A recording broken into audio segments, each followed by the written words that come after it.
हम हर वर्ष बड़ी ही धूमधाम से रंगों का त्यौहार होली मनाते हैं, जिसे धुरली कहा जाता है। उससे एक दिन पहले मुख्य होली का त्यौहार मनाया जाता है, जिसे होलिका दहन कहते हैं।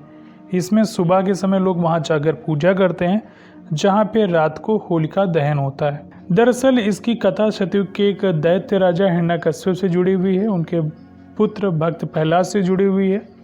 होलिका इसी राक्षस राजा हिरण्यकश्यप की बहन थी, जो कि अग्नि में जलकर भस्म हो गई थी। आज हम इस वीडियो में उसी की कथा के बारे में, होलिका के बारे में जानेंगे, तो वीडियो को लास्ट तक जरूर देखें। सबसे पहले इस वीडियो में हम जानते हैं कि होलिका कौन थी। सतयुग में महर्षि कश्यप की कई पत्नियां थीं, जिनमें से एक दिति भी थी। दिति के गर्भ से ही जन्मे बच्चों को दैत्यों की संज्ञा दी गई थी। उसकी कोख से मुख्यतः 2 बालक और 1 बालिका का जन्म हुआ था, जिनके नाम हिरण्यकश्यप, हिरणाक्ष व होलिका था। इनमें सबसे बड़ा हिरण्यकश्यप था।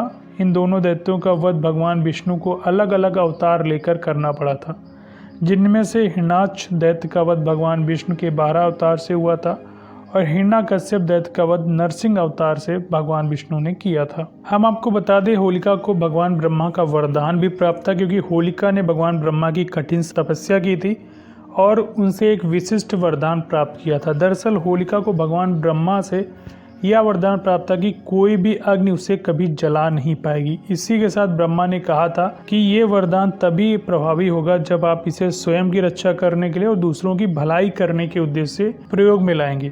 इस वरदान को पाकर होलिका बहुत ही खुश हो गई थी। उनको ये लग रहा था कि तीनों लोकों में अब अग्नि से उनको कोई भी जलाकर भस्म नहीं कर सकता। इसी को चलते होलिका ने अपने भाई की सहायता भी की थी। दरअसल आपको बता दें, होलिका के छोटे भाई हिरणाक्ष राक्षस जो थे, भगवान बारा के द्वारा वध हुआ था उनका। इसके पश्चात उसके बड़े भाई हिरण्यकश्यप थे। भगवान ब्रह्मा से विचित्र वरदान प्राप्त किया था उन्होंने, जिस कारण कोई भी उसका वध नहीं कर सकता था। उसने तीनों लोगों पर आधिपत्य स्थापित कर लिया था तथा विष्णु को नकार दिया।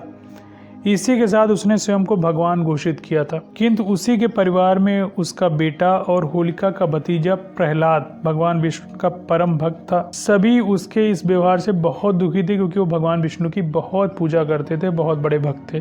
हिरण्यकश्यप ने कई बार प्रहलाद का वध करने का प्रयास किया अलग अलग तरीके से, किंतु हर बार भगवान विष्णु के द्वारा उसके प्राणों की रक्षा कर ली जाती थी। एक दिन हिरण्यकश्यप इसी चिंता में डूबा हुआ था, तभी होलिका को एक विचार आया और अपने भाई के पास गई और उन सामने एक प्रस्ताव रखा कि यदि वह प्रहलाद को अपनी गोद में बिठाकर अग्नि में बैठ जाए, अर्थात सैनिकों की सहायता से एक बड़ी जगह पर चिता जलाई जाए और उसी अग्नि में होलिका प्रहलाद को अपनी गोद में लेकर बैठ जाए। चूंकि उसे तो भगवान ब्रह्मा का वरदान प्राप्त था, इसलिए उसे कुछ नहीं होगा, इसलिए प्रहलाद उस अग्नि से निकलकर भागने ना पाए, इसलिए वह उसे पकड़कर रखेंगी ताकि वहीं जलकर भस्म हो जाए। हिरण्यकश्यप को यह प्रस्ताव बहुत पसंद आया और उसने ऐसा ही करने को कह दिया। इसके बाद हिरण्यकश्यप ने अपने सैनिकों को यही आदेश दिया कि कुछ ही पलों में खाली जगह पर विशाल लकड़ियों और घास फूस इकट्ठा कर दिया जाए और उसके बीच होलिका प्रहलाद को अपनी गोद में लेकर बैठेंगी। इसके पश्चात हिरण्यकश्यप के आज्ञानुसार उसी चिता में आग लगा दी गई। आग लगते ही प्रहलाद हमेशा की तरह विष्णु विष्णु का नाम जपते रहे, क्योंकि भगवान विष्णु ने बहुत परम भक्त थे। जैसे जैसे अग्नि की आंच उन तक पहुंचने लगी, वैसे वैसे होलिका को उसकी तपन महसूस होने लगी। अब अग्नि उन तक पहुंच चुकी थी और होलिका का शरीर उस अग्नि से जलने लगा था, तो वहीं प्रहलाद निश्चित होकर बैठे थे।